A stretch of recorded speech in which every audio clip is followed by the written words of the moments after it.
would say that I have less than a 3% actual foreclosure rate, because most of the people that we work with, I mean, we get Christmas cards from our borrowers saying, thank you for allowing us to being a homeowner. Mm-hmm. And man, I've got people that we started financing 3 or 4 years ago that have built up a serious equity position.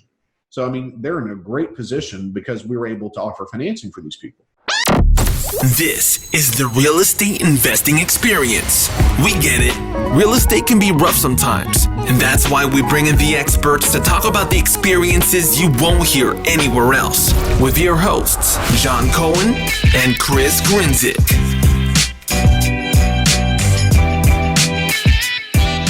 What's going on, guys? Welcome back to another episode of the Real Estate Investing Experience. I'm your host, Chris Grinzik, and with me, as always, is John Cohen. How we doing? We're good. Holiday weekend over. Mm-hmm. Back to life. Not much of a holiday weekend for me. Just hung out. Didn't want to do anything. So it was good though. Never really done much on Memorial Day anyway. Sometimes go to the beach, but that's about it. So no big loss for me. I don't know about you. I think the highlight was going to get blueberry filled donuts from the Jericho Cider Mill. That was the highlight. Other than that, it was, regular weekend. I thought you were doing good, doing all this exercise and all this stuff. Just not eating good? No. Exercise is fine, right? My diet's horrible, but I'm working out. That small steps, right? Yeah, we'll get the second half of the equation soon enough. Exactly. Awesome. But let's dive right in. We got a busy day, got a couple episodes to record today, but excited to have our first guest on. Really excited to hear his background and things of that nature and how he kind of built up the business he has, because it's something that, flipping's the world I got started in and failed at miserably. So it's always nice to hear how other people succeeded where I had failed. So excited to dive into it. But that being said, Brian, thanks for joining us. Great to be here. Appreciate you guys having me on. Yeah, for sure. So can you take a couple minutes, just tell everybody, who you are, where you're from, kind of your background, and take us through your journey a little bit? Yeah. So to condense the last 34 years, I was raised by my grandparents. Mm-hmm. Never really had a relationship with my parents. But I look at that as being really one of the best things that's ever happened to me, because I got to be raised by really the World War II generation. And so they were in agriculture and farming. I learned pretty early on in life that I didn't want to do that as a career. So whenever you're a cropper, and you don't have irrigation, it's really a kind of a scary time during the summer about this time, because if you don't get the rain that you need, then it's really going to impact your yield. And so I remember, basically, farming and praying for rain every summer. It's like, man, this is just no way to live life. And so when I was 15, I got a job at the local grocery store. And that was a super motivating thing, because what I saw was that people were, 50, 60 years old working at the grocery store. And there's nothing wrong with that. I just didn't want it for me. You know what I mean? And so I woke up one day when I was 17 years old and decided to get my real estate license. I have no idea how that happened. And so I didn't go to bed thinking about real estate. And I was just like, well, and my whole idea with it was not really to be this mega agent. It was to go to college and maybe make the same amount as I would waiting tables or bartending. And meet some great people. So my first 6 months, I made a total of $1,827. Now, guys, I don't care how you budget. $1,800 doesn't pay the bills in Nashville, Tennessee. I know it doesn't in New York, but it doesn't in Nashville either. Okay. Sure. And so, but luckily I got picked up by a builder developer in 2006. I began to be really a new construction specialist. I ran my model home and began really to make a full-time income on the weekends, up until the crash happened. Mm-hmm. And so during the crash, I really learned a lot of amazing, valuable lessons that I didn't personally have to endure. There was a lot of hurt, and it was real estate Armageddon. Okay. But I went into accounting, which was my undergraduate degrees in accounting. And I was like, well, maybe I should go into this, there's turmoil in the market. And I lasted for 34 days. And I don't know exactly how many days, but it was long enough for me to get my first paycheck and decide it wasn't worth it, because I had two things. Number one, I had made more money selling real estate part-time. And then also I had this guy that had a real Napoleon complex that was my boss at this job. And so I was just like, I did not go to school for 4 years to be yelled at by someone that, just really has an ego problem. So I left that, went back into selling real estate. That was 2008.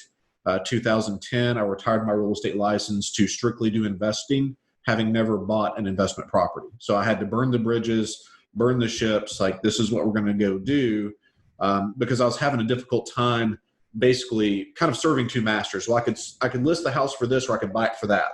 Well, I didn't buy anything, but I listed stuff. Well, that's not what I wanted. It wasn't my goal.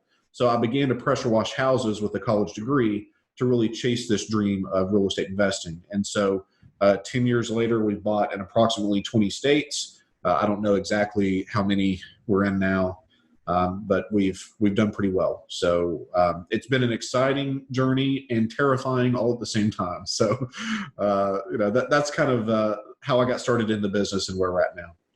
I love it. Thank you. I think it's very interesting to hear you experience the 2008 crash from afar, and luckily not have any skin in the game.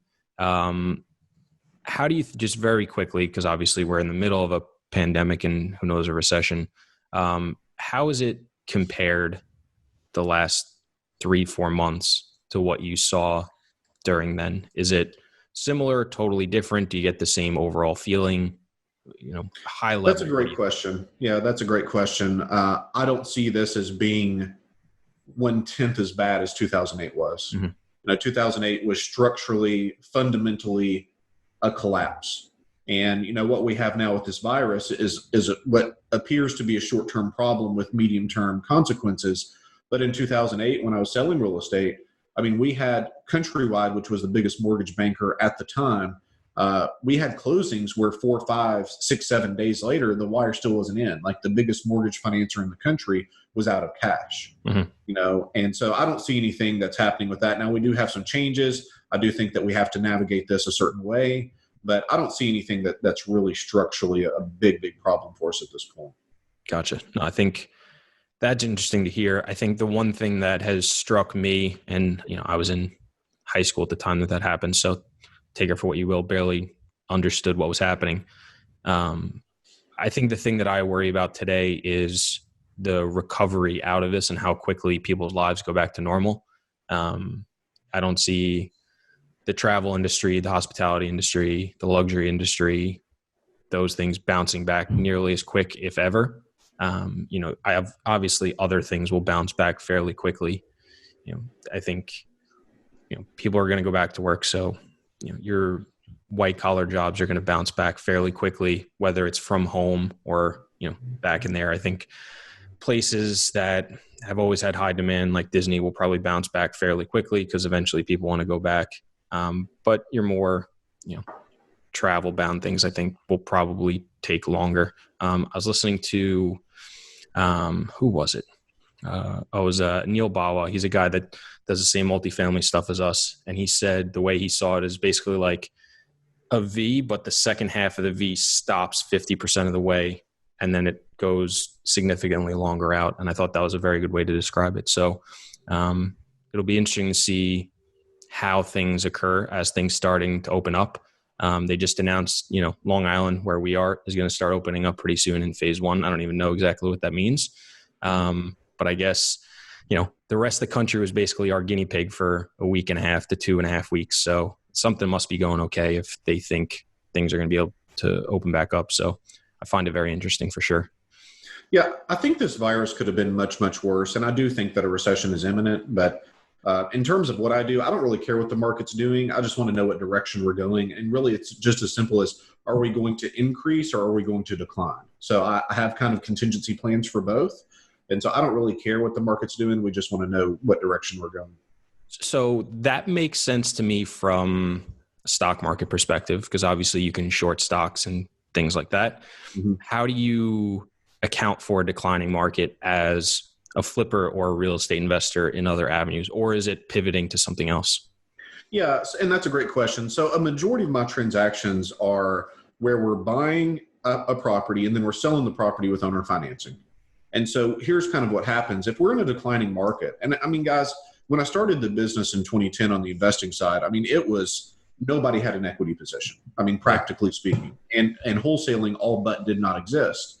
Certainly not on the certain level that it is now, because right now everybody has equity. If you haven't bought the property or refinanced in the past 2 or 3 years, in most markets in the country, you have an equity position that a wholesaler could make a deal probably work. Mm-hmm. It wasn't like that in 2010. And so what happens in the scenario that I feel is coming is, number one, we're seeing banks tighten because there's this uncertainty. So I believe it was either Chase or Fargo, I can't remember who, but they've gone to a 700 credit score and 20% down minimum. Well, what does that do? Well, it makes houses more illiquid because the buyer pool for retail financing dries up. So we're going to be in a situation the next 24 to 36 months at a minimum where our ability to buy property is going to be easier, okay, with better terms, better property, better price. And so if we take that property and then instead of taking it retail, we're able to shift it to selling it with owner financing, then we have a bigger buyer pool because these banks have tightened. So in the situation that we're coming up on, in my opinion, we're going to be able to buy better houses easier, cheaper, with better terms, and then sell them to a bigger buyer pool of owner financiers, people that need owner financing, which is going to be between 10 and 25% of the total buyer pool. And, for us, it'll be business as usual because that's what we do most of anyway. Is there, because I like what you're doing, right? It's a little different. You're sort of taking the element of the bank out of the equation because you're going to finance it. Is there like a product type that, we only buy starter homes, 100 to 200,000, or can you speak to that? Because I think that, where we live in particular, I think every market obviously is extremely different. And being that you're in a couple different areas, can you speak to that? Because there's also the side that inventory is going to go way down and there's still a lot of buyers in the market. So getting better deals is just depending on who you're buying from. But when you sell a deal, if someone can't get financing, you're going to do really, really well on that side of it. But from the buying side, is there, what is that focus where you believe the deals are going to, more deals are going to become available as opposed to Sure. And so what I would say is that our focus is not on property, it's on problem. So everything in my world begins with a motivated seller. And in my world, a motivated seller, a vast majority of our transactions, there are exceptions, but generally they're one of 5 people. They have they are a tired landlord, they're pre-foreclosure, they've inherited something they don't want, they have a health or safety issue, or they're in a divorce. And so with that, there's a life situation in many circumstances to where they have to sell that property. And so do we feel like, I keep seeing the meme on Facebook, like in 9 months, either we're going to have a slew of divorces or a slew of newborn children, Yeah. But I was thinking about that, and it's like both of those really create motivation to move. One of those two is who I work with, which is divorce. Mm-hmm. But do we feel like there's going to be more pre-foreclosure in the market? I absolutely believe in the next 2 years we're going to have more. Do we feel like we're going to have more divorce? I personally do. So I feel like there's going to be more problems to solve on the buy side. And so that's what we focus on, is finding people that have those problems. Now, in terms of property, I don't care if a property is a 3-bedroom, a 2-bedroom, or a 10-bedroom. I want to know that I have an equity position. And there's 2 types of equity. There's equity in price and there's equity in terms. So we just bought a property really for 90% of as is value, which is not a great equity in price, but we got equity in terms because we got a 0% owner finance rate. And we do that very often. And so whenever we get 0% owner financing from our seller, it's effectively almost like a free house, So the short answer is we're really going to be focusing on the problems, not the properties. And there's going to be a lot of problems coming up, in my opinion. So I think that's key. Anybody listening to this, that's I don't want to say real estate 101, but if you really want to shake good deals free, you got to find problems and identify them and then figure out a solution to fix them. Because, the question that I asked was geared towards, we're planning on having a second kid shortly. And I was going back and forth. Should I dorm in my house? Should I add an extension? And I went back and forth. And yesterday I just said, fuck it. I'll just buy a new one and sell this one. And, I'm a year out if so, but, I'm not the person that, has that problem of I have another kid where my house is never going to be sold at a discount unless I just want to sell it quickly. But but if you find the problem, that's where your deal is going to be found. So I think that was that's extremely key, because if inventory goes down, like the MLS inventory goes down, you can't compete there as an investor, right? You're never going to be able to compete with an end buyer that wants to live in a place. But if you can shake free, whether it's, baby boomers and the older demographic downsizing or passing away, like you said, the divorces, expansions of families, that's the stuff where you gotta dig your niche and or focus on where to find problems. And then if you're the solution maker, that's the key to real estate investing, no matter what product class you're in. So that was, I really enjoyed that answer. Yeah, I mean, I absolutely agree. And across my career, we run into situations at times that are unbelievable on both sides of the spectrum. Like we've had to call Department of Children's Services to intervene in situations, which is just terrible. It's mind blowing the condition these children were in. And I'm not there to judge anyone. So, I mean, if someone has a dirty house, I don't care. Or my team doesn't care.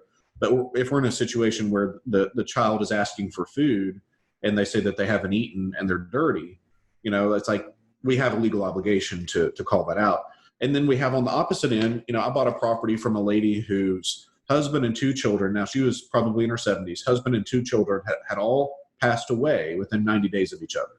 And she had this property that she had raised these children in that was a rental property, and she just didn't want it anymore. And at the closing table, she was just super happy with us to get rid of that property. And I would say that the great stories outnumber the stories that just are gut-wrenching, 10-1. But you run into everything in this business, but it's all problem focused. We have to solve people's problems. Mm-hmm.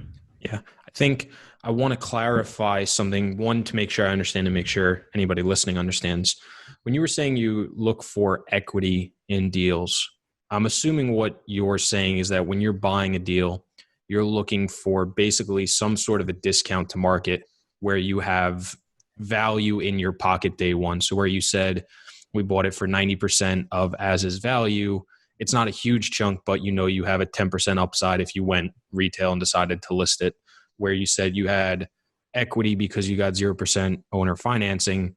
If you went to market and got a bank loan, it might be 4 to 5%. Am I understanding that correctly, that that's what you're talking about? Yeah. So, I mean, if something necessitates a cash purchase, then I'm probably going to be around 50 to 60 cents on the dollar. Okay. Mm-hmm. That's a cash deal for me. For me to go higher than that, that's okay. I'll do that. But I have to have really, instead of equity and price, I'm trading equity and price for equity and terms. And the equity and price box is the box that everybody plays in. Mm-hmm. Where what I've found in my career is that the best deals I've ever done were strictly equity and terms. So again, an example of that is getting the 0% owner finance rate with a low down payment. So like an example of that, I bought a triplex that was worth probably $130,000 in as is condition for 85, but it was $10,000 down and $500 per month until paid at 0%. And so why this owner wanted to trade $1,800 per month in rental income for $10,000 day one and $500 per month every month, it didn't make sense financially, but he had a problem. And it comes back to solving the problems that we can for people. So when you get a deal that you find, well, actually, let's take half step back. How are you sourcing deals for the most part? And then let's split into two ways. How have you been sourcing? And as these things have occurred, are you looking at any different ways to source deals going forward in different creative strategies, or are you dialing things back and going to core strategies? So what have you done and how are you changing it going forward? Yeah, so the macro perspective is we are expanding the marketing channels right now because I like everything that I'm seeing in the market, and there's really nothing that scares me. In terms of historically how I lead generated, I mean, man, when I started, I had no money. Like my first closing, I think I had $300 in the bank. So whenever I first started marketing, I was like the bandit sign king of my area. So like the ugly "We Buy Houses" signs that you see on the side of the road, because that's all I could afford. And whenever my first closing came in, I bought basically a UPS truckload. Actually, I think it was FedEx, but the FedEx guy came. He had a full truck of bandit signs, like unloaded. It was like 9:30. He's like, "Thanks, man. I'm done for the day." That was kind of a fun one. But it got to where that really didn't work. And then I started doing direct mail. It got to the point where it didn't work as well. We were sending out 70,000 letters to create the same lead flow per month as 15,000 letters had created probably 36 months prior. Mm-hmm. So really the effectiveness of that channel collapsed. Everything that we do now is online or is like virtual reaching out. So I prefer online just because the frame of the negotiation is different. If someone contacts us to buy something versus if we contact someone to buy something, right? So we really want to keep really in a pull marketing strategy where we're not reaching out to people like direct mail. And you think about that, there's a big difference in motivation from someone that goes to Google, types in sell my house fast versus someone that's going to their mailbox and gets what appears to be a handwritten letter and they think they've hit the lottery because somebody wants out of all the houses in the world to buy their house. Now it's a big difference in negotiation, but long story short, most of what we do is online, but it really does depend on the market. So like an example being, we've bought in Dallas, the DFW Dallas-Fort Worth market, and we bought in Pittsburgh, Pennsylvania. And so like what works in one didn't necessarily work in another. So we have to look at the demographics of each market, see how things are looking, and make a decision from there. Interesting. I think that's really interesting because there's been definitely a shift, obviously, towards the online platform. And it's interesting for me as well because we had someone on another podcast, it might have been the one right before you, I forget, where he does a lot of things with radio advertising for deal sourcing. And it's just always interesting to hear how different people do different things. When you are, I'm curious, when you are sourcing for deals, do you ever come up against the like fair housing laws for online advertising? Because I know that's been a larger and larger push for us whenever we advertise rental properties. And a lot of times I've heard other people that are just real estate guys that are doing advertising for different things, whether it's coaching, brand awareness, things of that nature. They've gotten slapped with that, fair housing sticker, and they're not allowed to run the advertising they want on, especially Facebook and Instagram. Has that been something that's impacted you at all, or it hasn't even come up? It hasn't come up. I mean, but it's something that I looked at, or it was a big issue when you're a realtor. Mm-hmm. And so one thing that when I ran the model home, we were always really cognizant of is we can't treat anyone different than anyone else, regardless of, and sometimes it would be someone that was a minority that really should have gotten really a better deal, but we can't change things. It's like, it's a standard platform for everyone. And so, we had policies in place for that. And the thing is, like with our business, we have certain metrics in terms of if someone qualifies for a house or not, in terms of the financing. Most of the time, I'm the decision maker. I don't know who they are, what they are. I'm looking at numbers. Mm-hmm. And so that's the easiest way that I've known to get around that. Gotcha. So I think you bring up another really good point there, going back to the financing, where you're saying one of the things you can offer now is giving somebody who can't get a traditional bank loan with Chase, you can offer seller financing for a deal you're selling. Are you at all worried that you're going to give loans to people who can't qualify for a traditional and therefore your default rate might be higher, or maybe they're not as good of a lender? Or are you comfortable with it because you feel the guidelines have just gotten stricter because, the secondary debt world sees additional risk and you don't feel you have the same risk exposure that they do? Yeah, and that's a great question. So there's no doubt that my default rate is higher than a traditional, like conventional loan. Okay. Mm-hmm. My default rate is roughly 10%. But I have this crazy idea that cash pays the bills and credit score doesn't. So there's a lot of people out there that 2 or 3 years ago, they had a divorce or they had a foreclosure or something happened to where they have a bad credit score now, but they have income and they have cash. So if someone has 20% to put down and I've already bought the property at 60 cents on the dollar and I'm marking it up to 100%, then I'm in a very safe position as the lender on the deal if the deal defaults. Now, I hate defaults. I don't want people to default.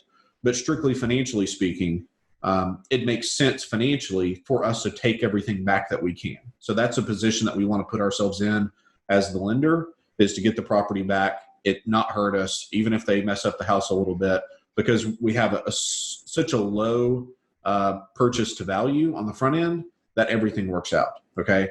Now, out of my 10% default rate, I would say that I have less than a 3% actual foreclosure rate, because most of the people that we work with, I mean, we get Christmas cards from our borrowers saying, thank you for allowing us to being a homeowner. Mm-hmm. And man, I've got people that we started financing 3 or 4 years ago that have built up a serious equity position. So, I mean, they're in a great position because we were able to offer financing for these people. But most of our people, if they're in a situation where they can't continue, they just reach out to us and say, hey, can we work something out? Like, you know, and it's like, hey, you put $25,000 or $35,000 down on the property. Let me give you some of that money back. If you leave the house in good condition, you deed it to me so that it can kind of help restart you. You know what I mean? Mm-hmm. And I mean, we're going to spend that in a foreclosure anyway. So, I mean, I'd rather give it to them. It's going to help them. I mean, they came to us on the front end, not trying to make a problem for us. So it really works out for everyone. But the default rate is higher, but it's really not a problem if you do the business correctly. And that's the benefit of, you know, being in the position you're in, right? You hold the cards to work with people. Cause, you know, I have a buddy he's an attorney, and he fights foreclosures and also forecloses on a ton of people daily, right? Because he works for an investor, or an investor is one of his clients. And his client is just, you know, in those situations, here's 10 grand, leave, give me the house back. And you're going to spend the money anyway. So being in that position where you're sort of answering to yourself, you put someone in a good situation, and now you can let them leave in another good situation with a couple dollars. And it doesn't, I don't want to say it doesn't cost you anything, because it's going to cost you that to fight tooth and nail. You know, it's similar to what we're doing on our properties now. We're not allowed to evict in some places. Right. Now evictions are opening up, but what we've done instead is offer people cash for keys, because it's going to cost us more money to fight them for an eviction than it will be to just get them out of the place and say, hey, here you go. We're not going to go to eviction. It puts the ball back in your court to whether you have a high default rate or not. The problem tenants or the problem deals are the ones that you really probably weigh on more. And that, you know, if that's under 3%, that's probably maybe a touch higher than a regular bank anyway, especially with what's happening now. So it's a good position to be in when you can work with your tenants, the defaulted tenants, and fix situations, right situations, whatever you want to do. Yeah. I mean, we've had a lot of success with our program, and it's going well. I don't understand why banks do the things that they do. So if someone has like a 70% down payment, but a terrible credit score, why they don't think that's a good loan, you know, but everybody sees things different, and that's why we're able to do what we do. So it works out well for us. Yeah, I think one of the large things that I'm realizing lately is the debt world is just a completely different animal to anything else. I think most people think that, you know, Chase gives you a loan and they hold on to it, and that's not necessarily true. You know, there's a whole secondary market where they take the loans, they originate, they collect their fees, they collect their spread on those loans, they package them up together, and they sell it off to other institutions and different investors that want to hold these things for much longer term, or are looking for ways to have value today and then sell it tomorrow. There's a whole secondary market that you have to take into account for, the same way that if we're buying a commercial property, I can't pay the same price today that I would have 6 months ago, because I can't get the same financing today that I would have gotten 6 months ago. So it limits my ability to pay the same price. Maybe nothing has changed. You know, the property could have been 100% collected, 100% occupied 6 months ago, and same thing today. And nothing materially has changed at the property itself, but my ability to purchase the property, because I'm going to be getting a loan, is severely hampered. And it's the same concept with the secondary debt world, where I think a lot of people need to have a better understanding, myself included, and I'm still working on it, of how that secondary world works and how it affects a lot of other things that are pulling, because that's what we saw 4 months ago when the Fed started cutting the Treasury, interest rates started falling, and then all of a sudden they bounced back up, because as the pandemic occurred, they viewed loans as riskier, so they wanted a bigger spread on what they were originating. And for me, that was like, okay, I didn't know enough about what was going on, so I needed to start understanding it more. And I still barely know it, but understanding enough that, hey, there's different strings that are pulling how they're viewing things. And that's why I asked the question in the way I did for you, because if credit scores are now at 700, it could just be because they know, hey, if it's not 700, I'm going to be stuck holding this loan for months, years, decades. And that's not what they want. They want to originate a loan and get it off their books, get the money back so they can go and do it again, and generate revenue for the bank. So I think, yeah, it all, having a different outlook, being a different player in a market can allow you to be more creative than an institution or a bank. So I'm sure, especially in an environment like now, like you said, it's going to create a ton more possibility and flexibility for you on, both sides of the coin. Yeah. I mean, everything with banking, I don't understand why bankers do what they do, except for you have government regulation that comes in and creates policy, especially with local lenders. But in terms of the secondary mortgage market, it's ever changing. It's ever changing. And so I don't really try to keep up with it, but I was really surprised whenever, I believe it was Chase, went to a 700 minimum FICO and 20% down. It's like, you guys just don't want loans, and that's just, they're waving the, hey, we're not lending money banner when they do something like that. The other thing that could have been a possibility was with all the payroll protection programs they were having to apply for, they just didn't have time to do loans either. I don't know how that crossover came into effect, but I know when John and us were looking for, we've been in the midst of just talking to banks about credit lines.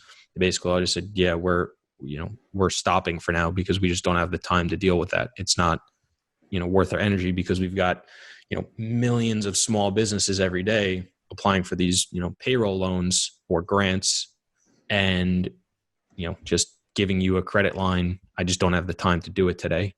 So I don't know if there's some sort of that effect too, which is saying, hey, we've been forced to spend 80% of our time creating these programs for small businesses so that they stay afloat. I just don't have the time to originate mortgages. So we're just going to eliminate 80% of people that are applying for a mortgage, so I don't even have to waste time for it. Where if they come in and they don't have a 700 FICO score, it's a 1-minute conversation instead of a 25-minute conversation. I don't know if that's something that comes into effect too. Yeah, and that could be. So I really hope that the people that had 19% down and a 690 credit score come and finance something from us. Right. Yeah, that would be nice. So what are you seeing going forward? Is it going to be more of these deals where you're buying them with equity day one, seller financing them going forward? Is that a short-term solution? Is that something, is that going to be the bedrock of your business? Do you eventually seeing, the more traditional flipping model, being the route forward? How are you viewing things today? Yeah. So kind of my transition in 2010, I started off doing owner financing because, there was this huge buyer pool of people that needed owner financing. And then whenever the market really began to recover in 2014, I was like, well, let's go and, be HGTV style it and put shiplap everywhere and do these big gut down reframes and all that. And what I realized that, at least for me, is number one, I've found that for me, there's more money in financing than in fixing. And so I had a mentor tell me one time, he said, well, Brad, anytime you go to a major city, I want you to look up at the tallest building and tell me, he said, I want you to call me the first time that you see a construction company be at the top. So it's almost always a finance company, an insurance company, or a bank. Sometimes it's telecom, but that's the world that we live in. And so really, I guess maybe 4 years ago, I was always doing some owner financing, but really I transitioned to where the only reason I'm not going to owner finance something is if the way that I bought it necessitates that we have to get out of the deal for cash. Okay.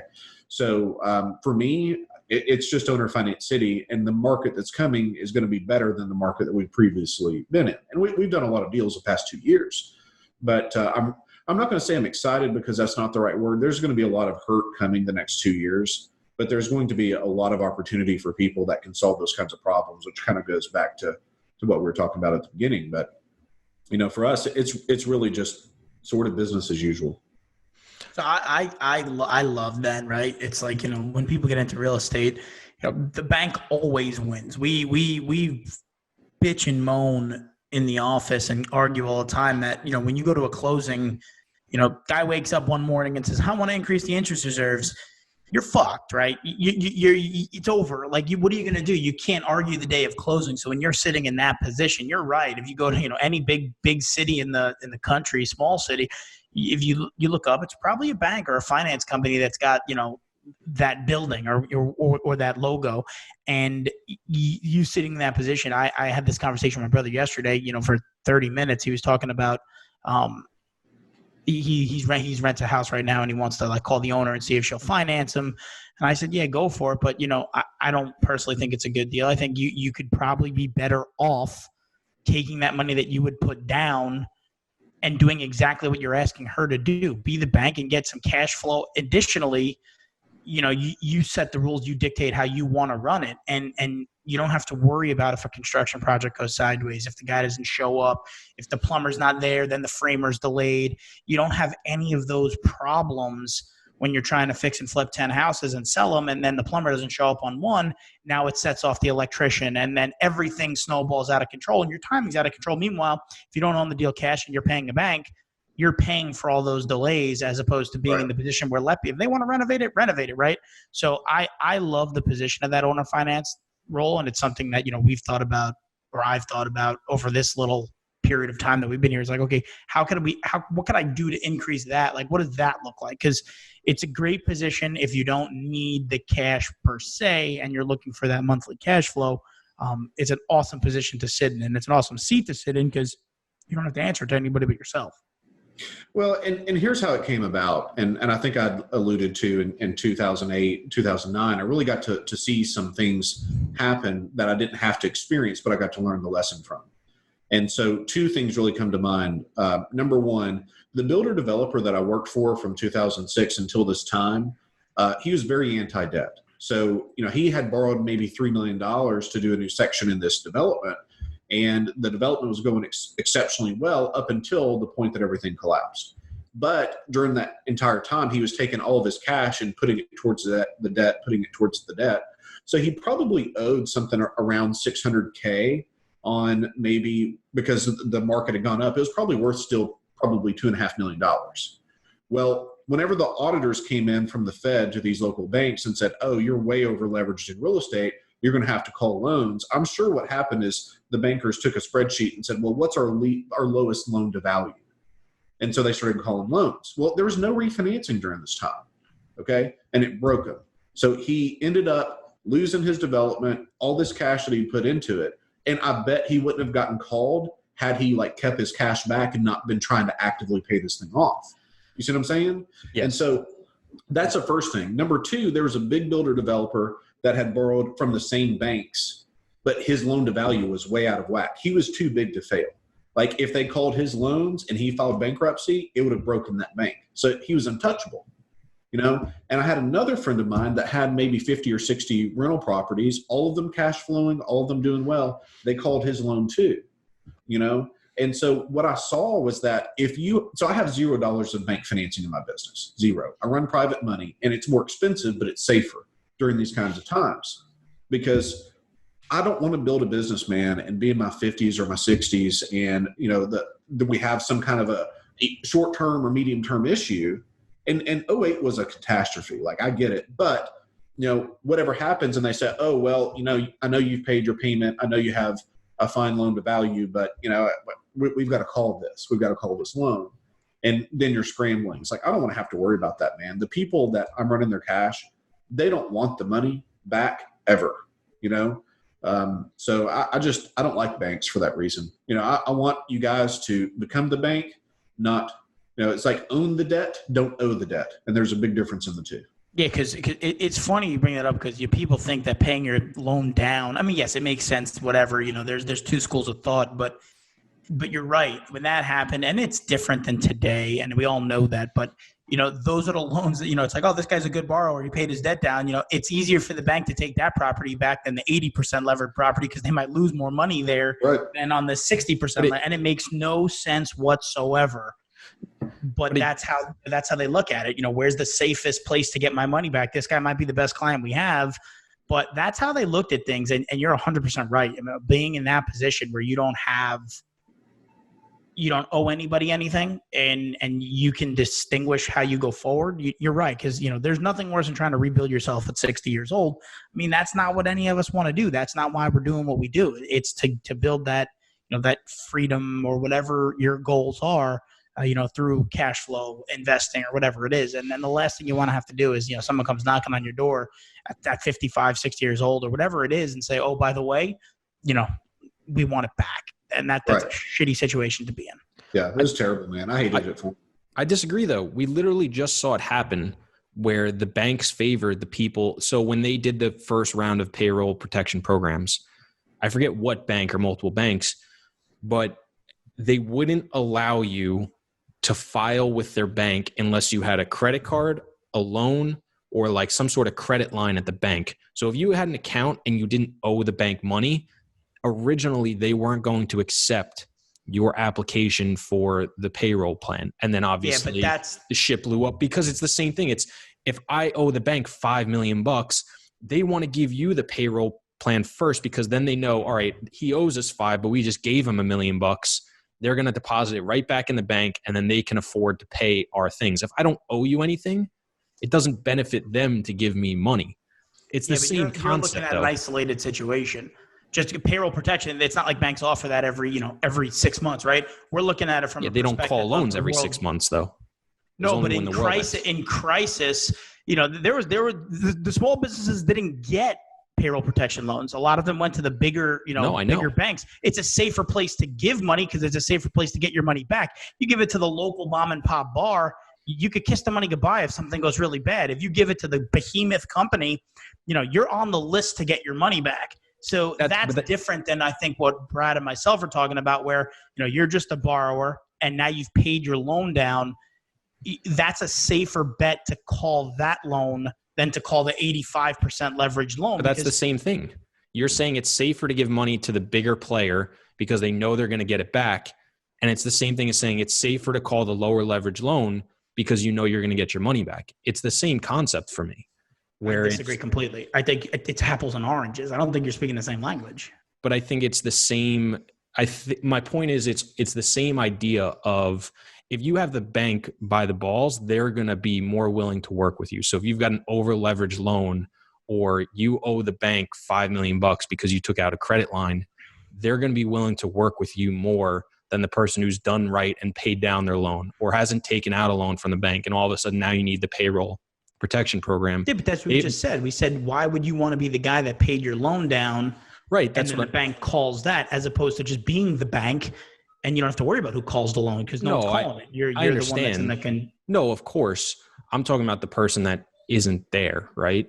It's the person who has it just sounds backwards, is what I'm saying. I'm agreeing with you. It's backwards. It's asinine. It's that yes. If you're not the bank, the more loans you have, the more money you have taken out from a bank, you're actually in a safer position when shit hits the fan because you have more of their money. The less money you have from them, of course, they're just going to treat you like shit. Of course. It's the same thing I was saying with the payroll protection program. If you borrowed no money from them, they didn't give a fuck about you. Of course. They just push you to the side. They put you to the bottom of the pile and they said, go away. But if you were a massive company or you had taken out a massive credit line from them to buy some, hardware or, some things in your store, you owe them money and it was in their best interest to give you more money so you could pay back the money you owed them. That was my point. Yeah, no, but what I was talking about was that I agree. If you want to be the guy that owes the most, right? Because they feel like they're going to get it. Yes. But if you have the most debt, they're going to look at you like, all right, we have to work with that guy. Yes, exactly. I don't want to be the guy that is doing the right thing and I get left at the table. That's why if I'm doing the right thing, I'd rather do it with, hey, this guy owes me. I'd rather be the guy that people owe money than the person that owes the money. That's I think what we were saying. And that's why, Brad, like you said, you're seller finance. You don't have any bank debt, traditional bank debt, because it's just, you're never, no one's knocking on your door saying, hey, give me my loans back, and or you're not asking for it. So you're basically driving the car as opposed to, having people, shake you down and or whatever it may look like. Yeah. And that's exactly what happens. A banker is your best friend when they want you to take the cash. but they're not the same when they want it back, and they want it back in 30 days. And 30 days does not give you a whole lot of room to operate when you have to refinance a project and you may need a commercial appraisal and those guys are backed up, and like you've got this big problem. And then if you have a 30-day late that impacts your credit, you're not refinancing it anyway. And so it's a real issue, and it's just one that I would rather pay more throughout the years in interest as basically an insurance policy that I don't have to worry about that kind of scenario. Yeah, but I think where you're coming from is that I don't see people doing your model, right? Most people are buying, fix, and flip and getting out. People aren't taking your model, which is something that I've spoken about to people off the record. Say, there was a way you can get something and then finance it, and you're in control. And I don't think people take that approach. Everyone wants to buy it, like you said, shiplap, nice, white cabinets with a blue island or whatever it is, and they want to sell it for more money.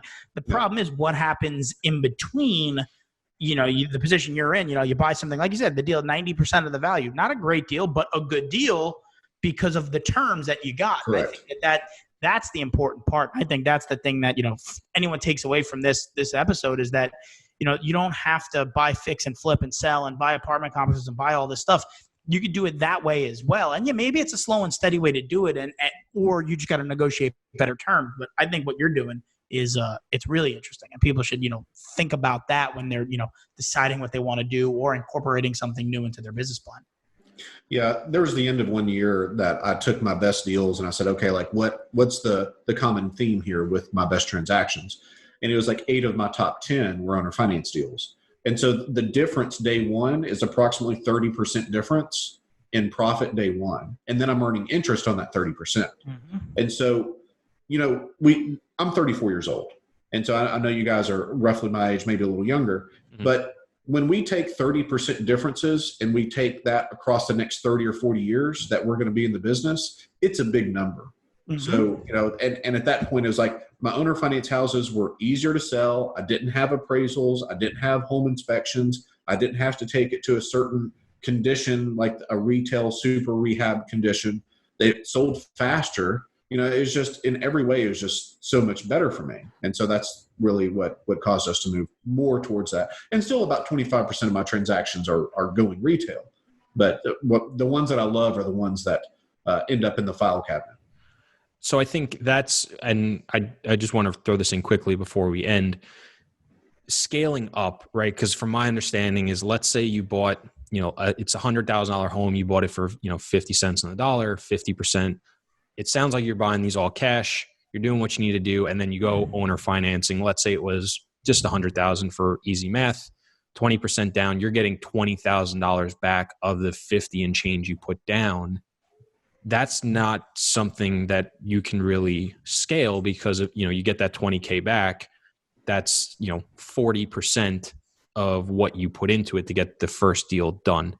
Unless one, is there something I'm understanding, or are you using the retail sales and the more traditional flipping, wholesaling as a revenue stream to be able to pour that money into the owner financing? And then eventually, as you build up those cash flows plus the other revenue just continues to feed the machine. Yeah. So let's kind of go through that. Let's take a $100,000 property. We buy it for 50. And on this one, we have to pay cash.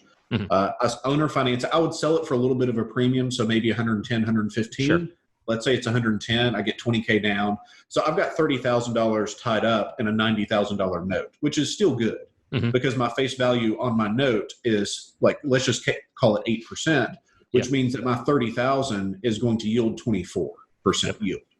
So that's pretty strong. But what we can do, because now we have a $90,000 asset, which is a note, and in most of my states, a deed of trust, I can sell off what's called a partial. So a partial is, it's really common to sell entire notes. But when I'm selling a partial, I might sell off the first 2 or 3 years worth of payments, or maybe 4 years, to cover that $30,000. So a note investor would come in with $30,000 cash. I keep my cash out of the deal. They would get the first 3.5 or 4 years worth of payments. And then I have 26 years free and clear with no money in the deal.